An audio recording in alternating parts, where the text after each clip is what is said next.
তুমি সিনেমার নর্তকীর হাতে বড় হও না, তুমি এক মায়ের ঘরে বড় হয়েছো। তোমারে ফুটবলের খেলোয়াড় বড় করে নাই, তোমারে ক্রিকেটের খেলোয়াড় বড় করে নাই, তোমারে টিকটকের অসভ্য মেয়ে বড় করে নাই, তোমারে ফেসবুক আর ইউটিউবের নর্তকী বড় করে নাই, তোমার এক পবিত্র মা বড় করছে। ওই মায়ের কলিজাটা বুকের সাথে লাগিয়ে গেছে তোমারে দুধ খাওয়াইতে। কুমিল্লা হাউজিংয়ে আমি একবার গেছিলাম এক জায়গায় মানসিক হাসপাতালে। আমার একজন আত্মীয় ওই হসপিটালে ভর্তি ছিল, প্রাইভেট একটা মানসিক হাসপাতালে। ওইখানে আমি একজন বড় অফিসার ওনাকে দেখছি, উনি আমারে জড়ায় ধরছে, কামদা উচ্চ পদস্থ অফিসার আমারে দেখে চিনছে, বলতেছে হুজুর আমার ওয়াইফ এই হসপিটালে ভর্তি, এই হাসপাতালে মানসিক হাসপাতাল। আমি বললাম কি সমস্যা? ওই যে সারাক্ষণ মোবাইলটা ছাড়া, আমি ঘরে শুয়ে আছি পাশে, সে আমাকেও একটু সময় দেয় না, আমার দিকে ফিরাও চায় না, সারাক্ষণ বড় মোবাইলটা নিয়ে পড়ে থাকে। কয়ের পরে ডাক্তার দেখাইছে আর বলছে যে সে মানসিক সমস্যা, তাকে ভর্তি করে। আল্লাহর কসম ভাই, আমি নিজ চোখে দেখছি ওই ভদ্রলোককে, তার বিবি সে উচ্চ পদস্থ সরকারি কর্মকর্তা, ডাক্তারের কাছে নিচে, ডাক্তার বলছে তাকে ভর্তি করাইতে। মহিলা মানে স্বামীও চেনে না, কিচ্ছু চেনে না, মহিলা চেনে শুধু কি এটা রোগ।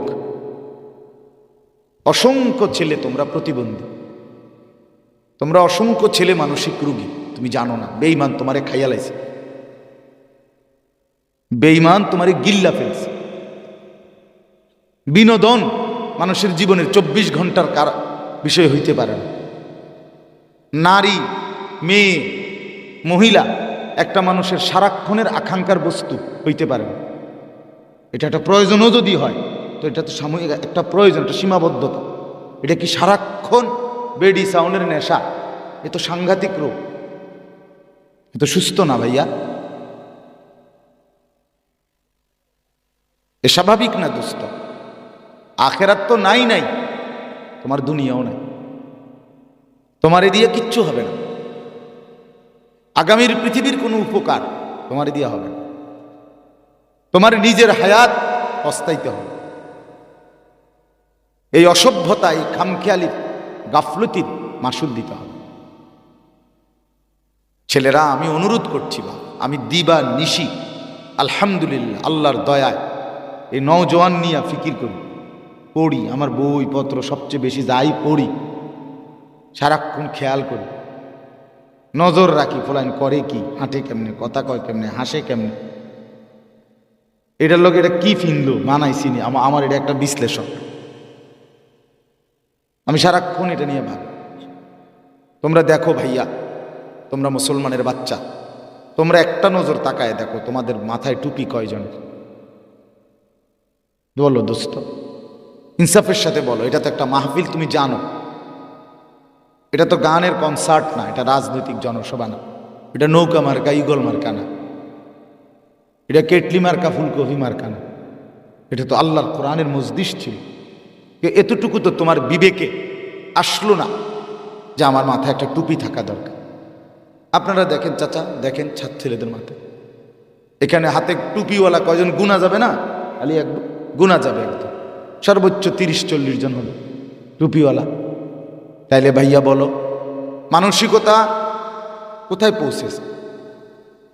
আমাদের অনুভূতি কোথায়? কোন দিন বুঝবা তুমি? কখন বুঝবা তুমি মুসলমান? আমার ভাই বলো, কোন দিন মনে পড়বে তুমি মুসলমান? কোন দিন ভাইয়া?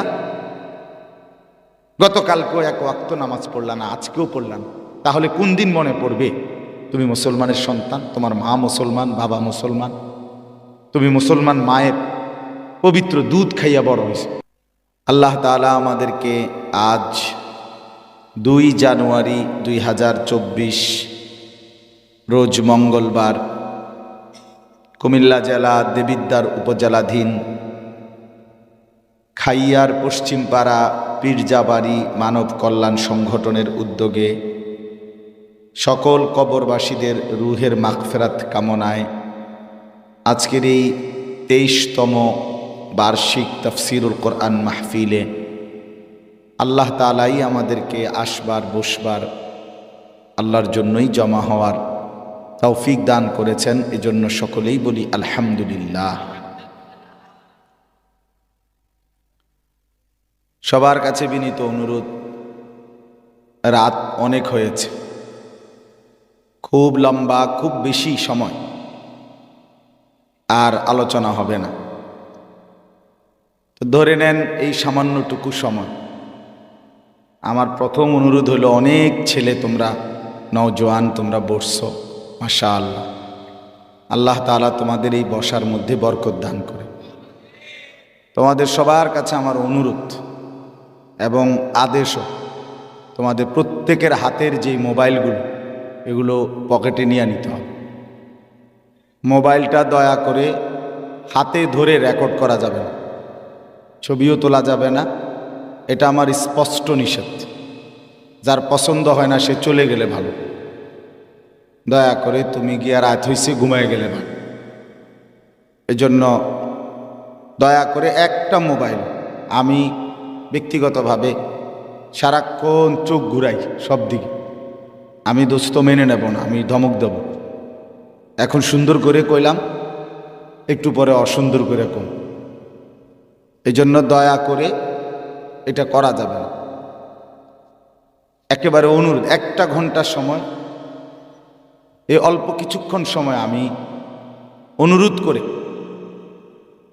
আবেদন করলাম, এই সময়টা আমরা যদি একটু মনোযোগ দিই নিজেরই ভালো হবে। এতটুকু যদি কেউ না বোঝে ভাইয়া যে নিজের ভালো, তো এই লোকটা আসলে সুস্থ মানুষ না, স্বাভাবিক মানুষ। যে পাগল, প্রতিবন্ধী, বিকৃত মস্তিষ্ক, সেই কেবল নিজের ভালো বোঝে না, যার ফলে সে পেশাবেও হাত দেয়, পায়খানাতেও হাত দেয়, সে নিজের জামা নিজে ছিঁড়ে ফেলে। অর্থাৎ সে তো সুস্থ না, স্বাভাবিক। কিন্তু যে মানুষ সুস্থ স্বাভাবিক, সে নিজের ভালো বোঝে, সে আলো বোঝে, অন্ধকার বোঝে, উপকার বোঝে, ক্ষতি বোঝে। এতটুকু বুঝ যদি না থাকে, তো এটা স্বাভাবিক মানুষ হলো কিনা। এই জন্য প্রিয় ভাই, সবার কাছে অনুরোধ, ছেলেরা তোমরা নওজোয়ান, সবাই আলাদা আলাদা আন্তরিকতা নিয়ে আল্লাহর কথা শোনার চেষ্টা করলে ভালো হবে। ডানে বামে তুমি কাউরে ধাক্কা দিও না, ঠেলা দিও না, দুষ্টমি করো। তুমি ডানে বামে তাকাইও না, মনে করো তোমার সাথের জন শুনে না, অসুবিধা নেই, তুমিই শোনো ভাই, তোমার ভালো করবে আল্লাহ। এই পৃথিবীতে চলার পথেই এখান থেকেই কিছু মানুষ জান্নাতি হবে, এখান থেকেই কিছু মানুষ জাহান্নামী। আলগা কেউ না, আমাদের মধ্যে থেকে, ঠিকই না বলে? হিসাব আমাদেরই হবে। আমরা কেউ হিসাব দিতে পারবো, কেউ পারবো না। আমাদেরই কারো ডান হাতে আমলনামা আসবে, কারো বাম হাতে আসবে। অচিরেই আমরা কেউ সফল হব, কেউ ব্যর্থ হব, অচিরেই। ফাআম্মা মান উতিয়া কিতাবাহু বিয়ামিনি, এই যে আল্লাহ তাআলা বলেন কিয়ামতের ময়দানে কিছু মানুষকে তার আমলনামা ডান হাতে দেয়া হবে, সে খুশিতে আনন্দে আত্মহারা হয়েছে। সবাইকে ডেকে বলবে হাসরের ময়দানে, হা উমুকরাউ কিতাবিয়া, তোমরা আমার আমলনামা পড়ে দেখো, দেখো দেখো আমার নামে কি উঠছে, রেজাল্ট উঠছে আমি জান্নাতি। তো হাসরের ময়দানে অনেকেই বলবে, কোরআনে আছে, হাসরের ময়দানে অনেকেই বলবে, আরে তুই তো আমাদের সাথেই ছিলি, আমরা এলাকাতেই তো তুই ছিলি, তুই আবার ফাঁকি দিয়ে কেমনে বেহেশতি হয়ে গেলি? তো সে বলবে, ইন্নী জানান্তু আন্নী মুলাকিন হিসাবি, যদিও আমি তোমাদের সাথেই ছিলাম, কিন্তু আমি জানতাম এমন একটা হিসাবের দিন হবে, আমি এটা জানতাম। ফলে আমি শত ব্যস্ততার ভিতর দিয়েও আমার নামাজ ছাড়ি নাই, আমি আমার আল্লাহর হুকুম অবাধ্য করি নাই। এই তখন সে বুঝবে। এরপরে আল্লাহ তাআলা বলেন, ওয়া আম্মা মান উতিয়া কিতাবাহু বিশিমালি, যার আমলনামা তার বাম হাতে দেয়া হবে। বুট বাদামও খাইও না ভাই, আল্লাহর ওয়াস্তে হাইসো না দোস্ত, হাইসো না, ফালতু মানুষ আমি পছন্দ করি না, সাবধান। খামখেয়ালি মানুষ আমি পছন্দ করি না, ফালতু মানুষ আমার জানের শত্রু। আমি একজন হোক আমার কোনো আপত্তি। মাগরিবের পরে আমি চান্দিনা বয়ান করছি। চান্দিনা নির্বাচন নিয়ে অনেক গন্ডগোল, খুব বেশি ফিডাফিডি চলতেছে। তো আমি যেখানে মাগরিবের পরে বয়ান করছি এখন আজকে চান্দিনা, ওইখানে আমার উপস্থিত যে সময় আমি বয়ান শুরু করছি শ্রোতা ছিল সর্বোচ্চ 8 থেকে 9 জন। 8-9 জনের বেশি হইতো না। হ্যাঁ সুবহানাল্লাহ, অসুবিধা কি? কিন্তু আমি পুরা এহতেমামের সাথে আন্তরিকতা নিয়েই কি করছি, বয়ান করছি 8:45 পর্যন্ত। এরপরে আরো কিছু লোক আসছে অল্প, তাও সব মিলাইয়া 50 জনের। কোনো অসুবিধা নেই, এতে কোনো সমস্যা। 1 লাখ মানুষ এটাও কিছু না, একজন মানুষ এটাও কোনো অসুবিধা না, কোনো সমস্যা। কিছুদিন আগে আমি আসরের নামাজের আগে আমার এক ঘনিষ্ঠ মানুষ, সে কোনোভাবেই মানে না তার মাহফিলে যাইতেই হবে। কারণ আমি বললাম আমার মাহফিল আছে আরো 2টা মাহফিল, আমি কেমনে যাব? তাহলে আমি আসরের পরে সময় আগে যাই, আমাদের হেনিকে ভাত খামো এনে, এরপরে কহ ঠিক আছে আসরের আগেই কয়। এরপর আবার বলতেছে হুজুর এই সময় তো কেউ থাকতো না, লোক টোক আইতো না। আমি আমনি থাকবেন? কহ আমি তো থাকবো, নলে আপনার রিসিভ করবো কে? আমি কই তো আমনে আর আমরা 2 জন, যা আছে কপাল ওয়াজ হইব। ঠিকই আমি আসরের আগে ওইখানে 1 ঘন্টা বয়ান করছি, একবারে হাতে গোনা 8 জন, গুনা গুনা 8 জন। কি অসুবিধা কি বলো ভাইয়া? তো সমস্যা কি? কোনো সমস্যা নেই। আল্লাহর কথা বললেই লাভ, আল্লাহর কথা শুনলেই লাভ।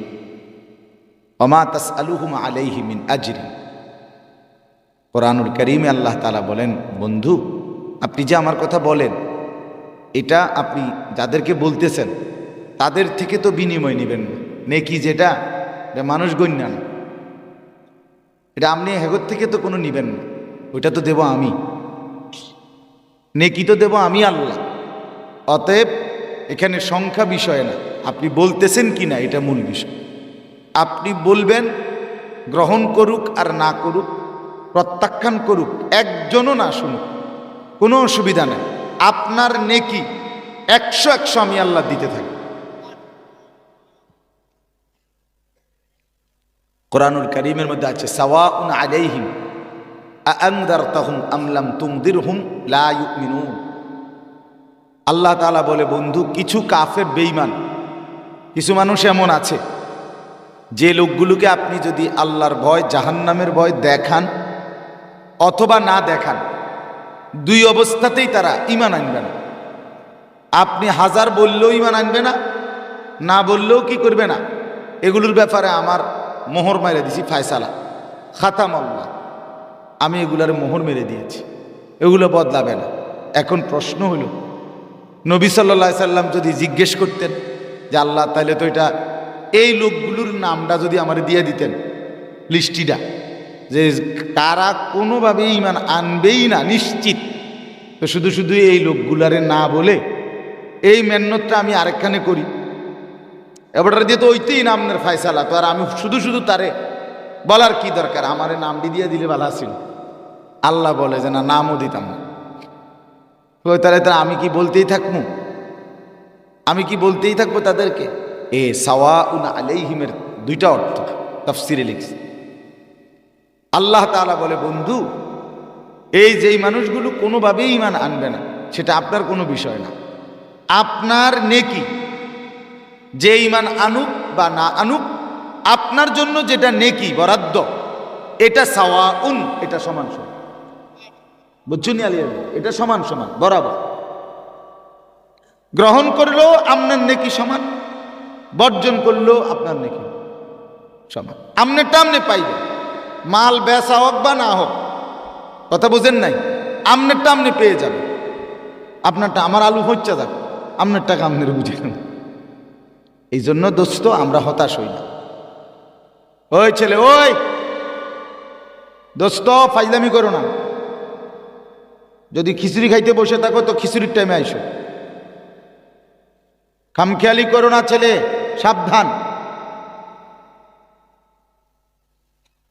আল্লাহর কোরআনের মজলিসে আমি এই কঠোরতার কারণ আছে, এটা আমার কারণে না। কোরআনুল কারীমের সাথে ন্যূনতম তুচ্ছতাচ্ছিল্য করা এটা কুফরি, এটা দোস্ত কুফরি, এটা কঠিন সমস্যা, তোমার ইমানে আঘাত করবে। তুমি ভোটার আইডি কার্ডে মুসলমান লিখলে হইতো না, আর আজিমে হিসাব থাকতে হবে। তুমি পাসপোর্টে মুসলমান লিখলে হবে না বন্ধু, মালিকের কাছে হিসাব থাকতে হবে। কোরআনুল কারীমে স্পষ্ট আছে, আল্লাহ বলছে অসংখ্য মানুষ ইমানদার, কিন্তু তার সামান্য বেয়াদবির কারণে রাসূলের সামনে আন তাহবাতা আমালুকুম ওয়া আনতুম লা তাশউরুন, তুমি জানতেও পারবে না। আল্লাহ বলে তোমার পুরা জিন্দেগীর সমস্ত কর্ম আমি আল্লাহ বিনষ্ট করে দেব, শেষ করে দেব, কিন্তু তুমি জানবাও না। তুমি টের পাইবা সেদিন হাসরের ময়দানে দাঁড়াইবা, সেদিন তুমি দেখবা তোমার কিচ্ছু নেই। শুক্রবারে জুমার নামাজ পড়ছো, তোমার ইমানে ছিল না, জুমা দিয়ে কি লাভ? কথা বোঝেন নাই? জানাজা পড়ছিলে তুমি, জানাজা পড়লে কি তোমার তো ইমানই ছিল না। ঈদের নামাজ পড়ছো তুমি, ও কি লাভ? তুমি তো তোমার তো ইমানই ছিল। মসজিদে তুমি টাকা দান করছো, কি লাভ? তোমার তো ইমানই ছিল। ইমানবিহীন কোন নেক আমল এক পয়সারও কোনো মূল্য রাখে না। সাংঘাতিক ব্যাপার। আজকে আমাদের ছেলেরা সারাক্ষণ হাসি, রসিকতা, তামাশা এটাকেই জিন্দিগি মনে করে। না বন্ধু, সুস্থ মানুষ সারাক্ষণ হাসে না, পাগল সারাক্ষণ হাসে। স্বাভাবিক মানুষের মধ্যে গাম্ভীর্যতা থাকে, গাম্ভীর্যতা স্বাভাবিক মানুষের সিফাত। প্রয়োজনে হাসে, প্রয়োজনে কাঁদে। সুস্থ স্বাভাবিক মানুষ সারাক্ষণ তামাশা করেন। মানুষের জিন্দিগিকে আল্লাহ বানাইছে কর্মমুখর। মানুষ সারাক্ষণ কাজের ফিকির করে, কোনো না কোনো কর্মের ফিকির করে, এর স্বাভাবিক মানুষ বলে, সুস্থ মানুষ বলে। যার মাথায় কোনো ভালো কাজের, কল্যাণকর কাজের ফিকির নাই, সে স্বাভাবিক না, স্বাভাবিক না। একজন মানুষ, একজন ছেলে সারাক্ষণ মোবাইল টিপতে পারে না, তুমি অসুস্থ, তুমি ডাক্তার দেখাও। নিশ্চিত তুমি মানসিক ডাক্তার দেখাও, সে বলবে হ্যাঁ আপনি রোগী। যে সারাক্ষণ মোবাইলে নারীর ছবি, নাচ, গান দেখে, আল্লাহর কসম তুমি খবর নাও, তুমি ডাক্তার দেখাও, তুমি জিজ্ঞেস করে দেখো, তুমি অসুস্থ, তুমি মানসিক রোগী। এটা একটা সমস্যা, এটা একটা রোগ। আমারও তো দুধ খাওয়ার বাচ্চা আছে। আমার মেয়ের, ছোট মেয়ের বয়স এখন দুধ খাওয়া শেষ হয়েছে 2টা বছর। আমি তো দেখছি আমার বিবির কষ্টটা, আমার চোখে দেখ, রাতের 2টা, 2:30, 3টা পর্যন্ত এই দূর থেকে মাহফিল থেকে আসে বাসায় গিয়ে দেখ, সব সময় দেখতাম বাচ্চাটা নিয়ে কখনো বসে রয়েছে, কখনো কান্দে, কখনো উঠা যায়, কখনো সারাটা রাত এই একটা বাচ্চা নিয়ে কাবজা, পেরেশানি, সারাটা রাত টোটালি ঘুমাইতে পারে না, সারাক্ষণ পেরেশানিতে থাকে। একটু চোখ লাগলেই টেনশনে থাকে, কি ফানি ধরে লায়, না ট্যাপ ছেড়া দেয়, নাকি বালতির মধ্যে হাত দিয়া লায়, না গ্যাসের চুলা আপনার এখন ওই যে এটা ঘুরাইলেই তো জ্বললে ওঠে, অটো সুইচ আর কি, তো এটা এমনি ঘুরাইলেও তো এটা জ্বললে উঠবে। কি পরিমাণ মানে দেখলাম, আমি খেয়াল করি তো, আমার বিবি একটু পর পর হঠাৎ করে লাভ দিয়ে ওঠে, ও বাচ্চাটা কই, সুমাইয়া কই, মানে টেনশনে ওইটা। দোস্ত আমার, এটা শুধু আমার বাচ্চা না, তোমার বেলায়ও এমনই ছিল। আমরা প্রত্যেকেই মায়ের সেই পেরেশানি নিয়েই বড় হয়েছি। আজ সেই মায়ের ইজ্জত একদম ভুলে গেলাম, বাবার পরিচয় একদম ভুলে গেলাম। এই জন্য আমি অনুরোধ করলাম তোমাদেরকে থামানোর জন্য এতগুলো কথা বলছি। কিছু ছেলে আছে অনেক সময়, মানে হুজুররা বলার পরও হেরা হাসি, মানে অর্থাৎ কিতারে কিতা কয়, বেল আছে নিয়ে এসে হুজুরের, মানে হেতে একটা ভাব, হাতে মাস্তান, বুঝেন না কথা, হেতে একটা চুল আছে আর কি, এমনি একটা চুলের এমনি বাড়ি মারছে, একটা মোটর সাইকেলে কারো পিছে কতক্ষণ ঘুরছে, একটা মোবাইল আছে, বুঝলেন, তার আব্বাই তো তারে কিছু কয় না, এই জন্য হে মনে করে যে আমি তো একটা কিছু। আরে তুমি ছাগলে রে, তোমার বাপে দেখতে পারে না, এই জন্য মাতেন। এটা তো তোমার গ্রামের মানুষ তোমার সন্ত্রাসী মনে করে, এই জন্য তোমারে মনে করে যে এটা যেভাবে চেহারা সুরত চুল গাঁজাখুরের মতো কোনো গাঁর ফাঁক দিয়ে নি হালাই দেয়, এই জন্য ভয়ে বলে না। এটা সম্মান না, এটা ইজ্জত না বন্ধু। তুমি পরাজিত, তুমি হেরে গেছো, তুমি পরাজিত। আমার গ্রামে চলো আমার সাথে, আমি যাই আমার গ্রামে, আমার গ্রামের সমস্ত মানুষ আমার আইসা দেখবে, মুসাফা করবে, জড়ায় ধরবে, আতিজা ভালো আসুনি, জেডা ভালো আসুনি, দাদা ভালো আসুনি বলবে। চলো, তোমারে কেউ ডাকেও না, তোমার দিকে কেউ ফিররাও চায় না। সমবয়সী কতগুলো দুষ্ট শয়তান নামের বন্ধু, ওর সাথে তুমি শুধু মোবাইলে অশ্লীল ছবি, নারী, নাচ, জিনা, ব্যভিচার, অসভ্য নোংরা বিশ্রী কথা, দাঁড়াইয়া পেশাব করা, রাইতুলে শীত হইয়া ঘুম যাওয়া, আর কত জন্তু জানোয়ারের মতো কিছু খাওয়া, এই এক জিন্দিগি। আরে বেটা, এটা মানুষের জিন্দিগি হইতে পারে না বেটা, কোন সুস্থ স্বাভাবিক মানুষের জিন্দিগি না বেটা, হাইওয়ানের জীবন এটা, কুকুর বিড়ালের জীবন এটা বেটা। তোরে কেউ কিছু বলে না বেটা, তুই ভাবো না কেন এই সমাজের কেউ আমাকে কিছু বলে না কেন? মূল কারণ এটা, তোমাকে জন্তু জানোয়ারের মতো ভয় পায়। এটা তোমার সম্মান না দোস্ত, এটা তোমার ইজ্জত না। তুমি ভালো নাই, তুমি ভালো নাই, তুমি কারো প্রিয় হইতে পারলা না, তুমি কারো আপনজন হইতে পারলা না। কোনো মা তোমারে রেখে সাহস পায় না, বরং ভয় পায়। কোনো বোন তোমারে দেখে আস্থা পায় না, বরং ভয় পায় যে এই জানোয়ার যদি আমার পিছনে হাঁটে, হতে পারে আমার ক্ষতি করবে। কুত্তারও এত ভয় পায় না তোমার যতটা ভয় পায়। বে হায়ান, ভাবা তো উচিত, ইনসাফ কি বলে? এক বোন তো এক মুসলমান ভাই দেখলে নিরাপত্তা পাওয়ার কথা, যে আমার একটা মুসলমান ভাই আছে, কথা তো ছিল। এই এক মা তো সাহস পাওয়ার কথা ছিল, যাক আমার ফুতে না নাই, কিন্তু এরা তো আমারই সন্তান, আমার চলার পথে আমার সন্তানের বয়সী তো ছেলেরা আছে, ওরা আমাকে দেখবে। আজ সেই নিরাপত্তা নাই। হায়নার মতো হিংস্র জন্তু জানোয়ারের মতো আপন জনের কাঁধেই, আপন জনের কাছেই সুযোগ পেলে হামলা করবে।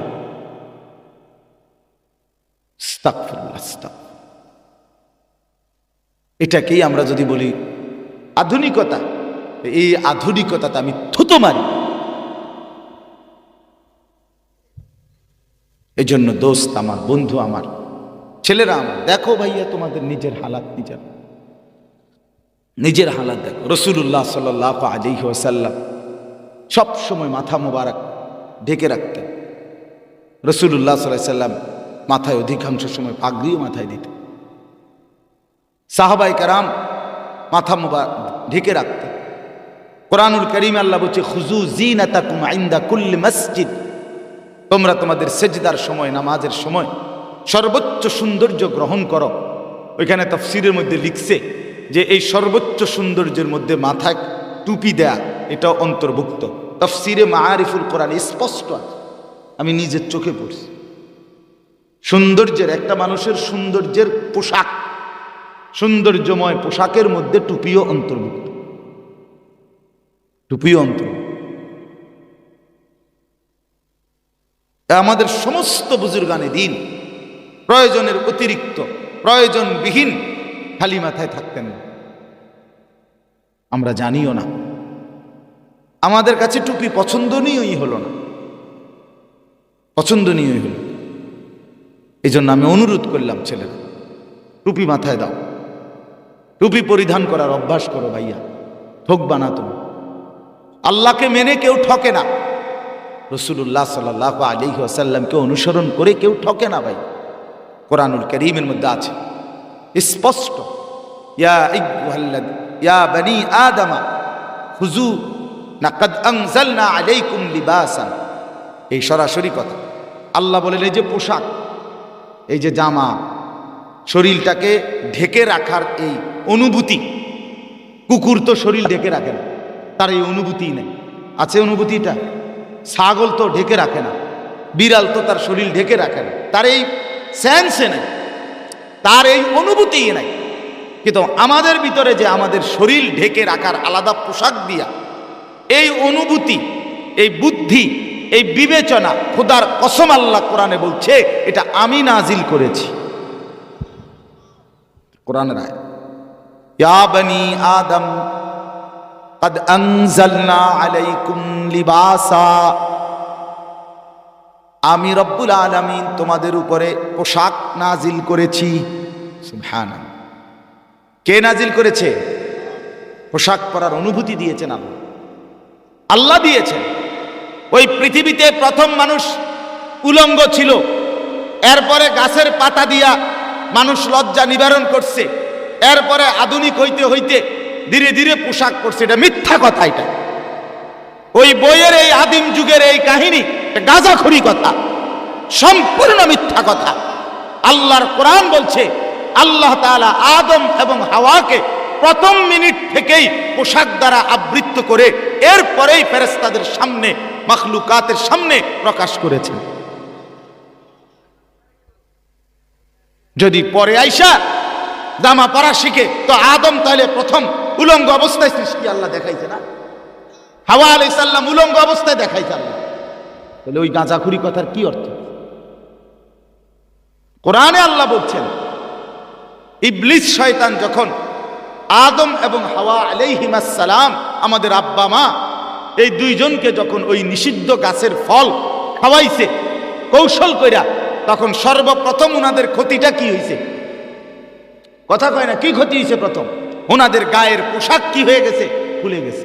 তাহলে আগে পোশাক ছিল, নাহলে খুলছে কি? কথা বলেন, আগে পোশাক ছিল কি না? তাইলে তাহলে নাহলে খুললো কেমনে এটা? ওনারা তো তখনই কি বুঝছে, হায় হায় আমরা তো ভুল করে ফেলেছি, আমরা তো আল্লাহর কথা ভুলে গেছি। তাইলে পোশাক বনি আদমের আল্লাহর পক্ষ থেকে নাজিলকৃত বাপ, তোমার খামখেয়ালি না। কাফেরকে দেখে পোশাক পরা উচিত না দোস্ত। এই প্যান্ট, সিফা প্যান্ট, এটা কোনো মুসলমান না।